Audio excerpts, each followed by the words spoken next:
सभे मगहिया भाई बहन के भुलेटन काका के राम राम आथिन मगहिया खबर में सुनते देश दुनिया के खबर। चक्रवाती तूफान के असर अपन बिहार में भी होए, हवा के साथे पानी भी खूब बरसा, ढेरे प्रतिष्ठान में पानी घुस गए, शहर से लेके गांव तक होए जल जमाव। यास तूफान के लेके प्रधानमंत्री बंगाल में बैठक कैलन, जकरा में बंगाल के मुख्यमंत्री ममता बनर्जी शामिल न होलन। पहिलका लहर से 5 गुना बेसी मौत कोरोना के दोसरका लहर में होल। देश में पिछलका 24 घंटा में 1,79,535 संक्रमित भेटैलन। पिछलका 24 घंटा में 3,556 आदमी के मौत के भी खबर है। अपन राज्य बिहार में पिछलका 24 घंटा में 1,785 कोरोना संक्रमित भेटैलन। 18 बच्चर से ऊपरे वालन के टीका लगावे में अपन राज्य बिहार देश में अव्वल है। ऑक्सीजन लेवल बढ़ावे वाला DRDO के दवाई 2DG के दाम प्रति पाउच 990 रुपया तय करल गए। दिल्ली में 31 तारीख से निर्माण के काम आओ फैक्ट्री अनलॉक कर देवल जाए। दिल्ली से न्यूयॉर्क जा रहल एयर इंडिया के जहाज में एगो चनबुदरी घुस गए, जकरा चलते जहाज के आपात लैंडिंग करे पड़ल। इंद्रपुरी बराज से खोलल गए 30 गो गेट, सोन नदी में छोड़ल गए 22,548 क्यूसेक पानी। नवादा से 18 बच्चर के दूल्हा और 8 बच्चर के दुल्हन वाला वीडियो खूब वायरल हो रहा है। बाकी जांच में पावल गया कि वो लड़की 8 बच्चर के ना 18 बच्चर के है, आधार कार्ड से मिलान करल गए। पंचायत चुनाव न होवे के स्थिति में वर्तमान पंचायत प्रतिनिधि सभा के कार्यकाल बढ़ावल जा सका है। एकरा लेल अध्यादेश लावे के तैयारी कर रहा है बिहार सरकार। राजस्थान के श्री गंगानगर में सबला महंगा 104 रुपया 67 पैसा प्रति लीटर बिक रहा है पेट्रोल।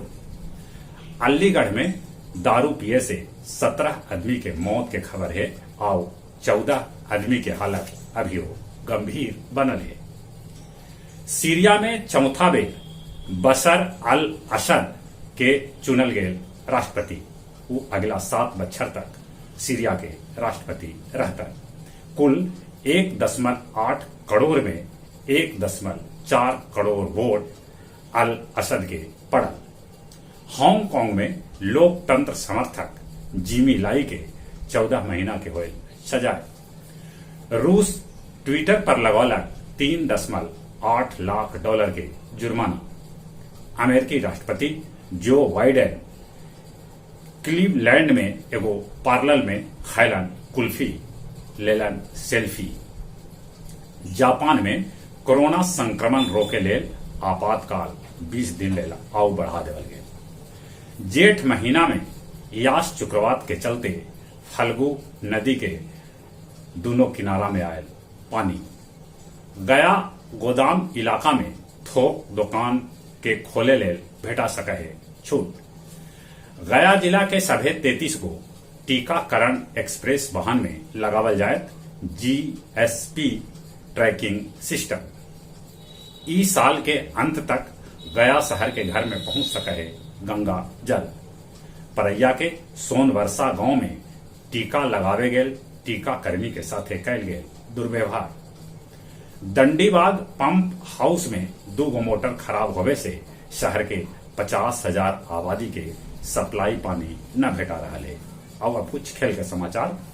18 तारीख से 22 तारीख तक आयोजित होने वाला टेस्ट चैंपियनशिप के फाइनल लेल 23 जून के रिजर्व दिन रखल गए है। जौन फाइनल बेनतीजा समाप्त हुए तब भारत और न्यूजीलैंड दोनों बनतन संयुक्त विजेता। पंघाल एशियाई मुक्केबाजी चैंपियनशिप के फाइनल में जगह बनौलक।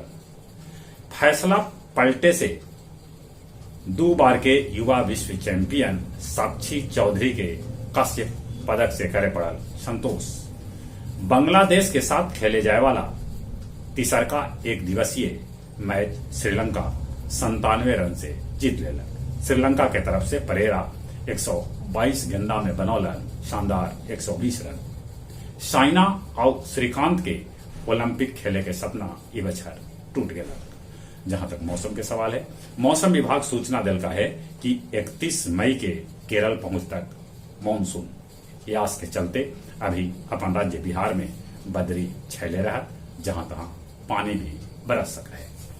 आओ चली चली अपने सबे से निहोरा, कोरोना अभी खत्म न होले, कोरोना से बचे ले मुंह होना पर मास्क लगाते, सोशल डिस्टेंसिंग के पालन करते, दिन में 5 बेर नीमन से हाथ धोते। और हाँ, अब ले अगर वैक्सीन न लेते है तो कोरोना के वैक्सीन भी लगवाते। चले चले एक बार फिर से अपने सबे के बुलेटिन काका के राम राम।